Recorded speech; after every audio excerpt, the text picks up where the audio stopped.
Good morning, Mr. Trudeau. I'd like to ask you some questions about another topic. You saw last evening that you couldn't say whether Ms. Wilson-Raybould will remain in caucus. Have you made that decision now? No, I still have to give this some thought. You said that you didn't have time to listen to all her testimony. I did hear her testimony, but I still have to think about this. I have taken knowledge of her testimony, and there's still reflections to have on next steps. Mr. Trudeau, Les Perot from the Globe and Mail. When did you last speak with Gerald Butts, and can you tell us what the subject was of the conversation? I spoke with him a couple of days after his decision to step down to check in on my friend and see how he was doing. So that would have been Wednesday last week, the last time I spoke with him. Given yesterday's testimony, can you tell us again why you moved Ms. Wilson-Raybould from her portfolio in Justice and the Attorney General? Oh, the decision to make a cabinet shuffle is always involves many factors, but this one, the primary factor for that shuffle, as I've said many times, was the fact that a senior member of our team chose to leave politics. When Scott Bryson decided to step down from his post, it created a number of opportunities and consequences that we move forward on. But as I've said before, and allow me to say it again, had Scott Bryson not stepped down, Jody Wilson-Raybould would still be Attorney General and Minister of Justice today. Okay. As I've said a number of times, the reason for the cabinet shuffle was Scott Bryson's decision to step down and leave politics. If he had not left politics, Ms. Wilson-Raybould would still be Minister of Justice and Attorney General of Canada today. From CTV News. In some of the testimony, Ms. Wilson-Raybould was talking about the fact that the information she was given was that it was in the midst of a Quebec election, and also the fact that you are the MP from Papineau. What does that have to do with trying to save SNC-Lavalin?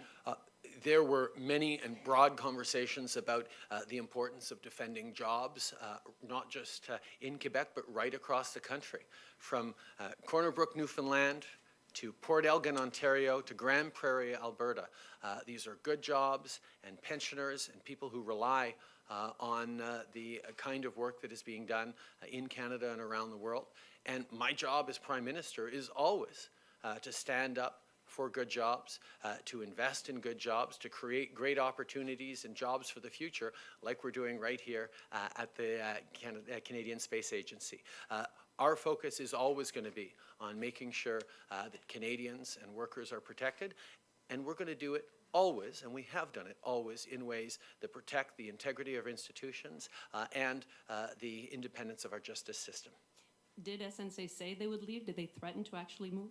We know that there are many factors that go into decisions like that, but we also know that it is something pretty fundamental that all Canadians expect of their governments, to look for ways to protect Canadian jobs and ensure that we continue to grow the economy. Something that we've done quite a good job of over the past 3 years, as we've seen more than 800,000 jobs, almost 900,000 jobs added to the Canadian economy, some of the lowest unemployment in 40 years.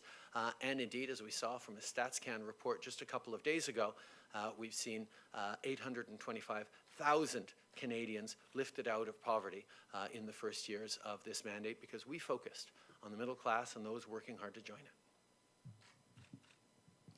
Dominique Scali du Journal de Montréal.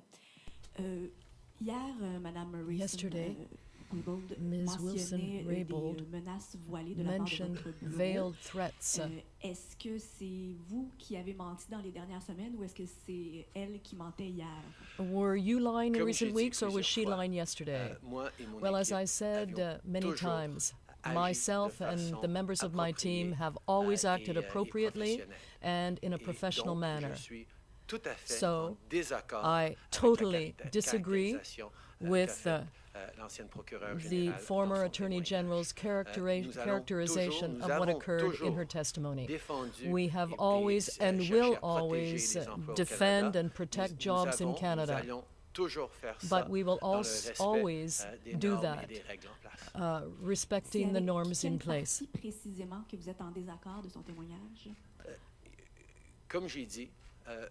Well, as I say, our team have always acted professionally and within the appropriate norms. I said to Ms. Wilson-Raybould several times that it was her decision and her decision alone. But we know that as a government, Canadians expect us to always be looking for ways to protect jobs and create new jobs. And that's exactly what we've always done. Hi, Alison Northcott with CBC. Ms. Wilson-Raybould named senior people in your government saying that they placed undue pressure on her. I'm wondering, have any of them been contacted by the RCMP, and will you let them appear at the committee? No, to our knowledge, no one has been contacted by the RCMP. This is something that we have confidence in the processes in place. The Justice Committee is pursuing its study, and we will, of course, respect the independence and indeed the work of the committees.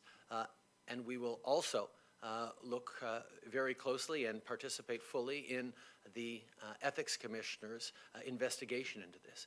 Canadians need to know that we have an Officer of Parliament who is tasked with a specific role to make sure that in questions where there are disagreements amongst politicians, amongst elected officials, there is an arbiter who is empowered to be like a judge, who is an Officer of Parliament, who will make a determination in this issue.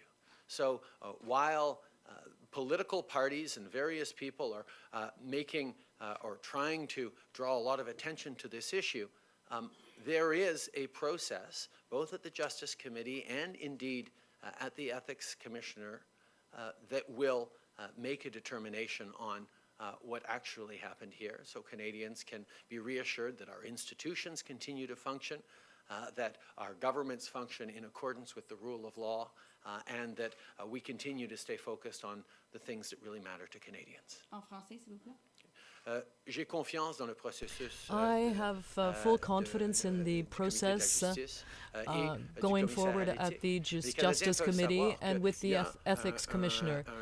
Canadians must know that the Ethics Commissioner is empowered to make a determination in cases where there are issues between members of Parliament or between political parties with respect to ethics or conflicts of interest. So the Ethics Commissioner will do his job. We are cooperating with him because we want to ensure that Canadians continue to have confidence in our institutions and in the government, which is always working hard to create and protect jobs while doing so in accordance with our rules. And who is lying? So why should they believe you and not Ms. Wilson-Raybould? My point, as I just said, is that there is an Ethics Commissioner and a Justice Committee that are tasked with looking into this matter. And the Ethics Commissioner is an agent of Parliament whose job it is to determine what is exactly happening when there are disagreements amongst elected officials or political parties. And I have full confidence in that process. But once again, as I've said, Canadians expect their government to look for ways to protect jobs, to grow the economy. And that's exactly what we've done every step of the way. We've also done it in a way that has respected our laws and respected the independence of the judiciary. Of that, there actually is no doubt. There are disagreements in perspective on this, but I can reassure Canadians that we were doing our job and we're doing it in a way that respects and defends our institutions.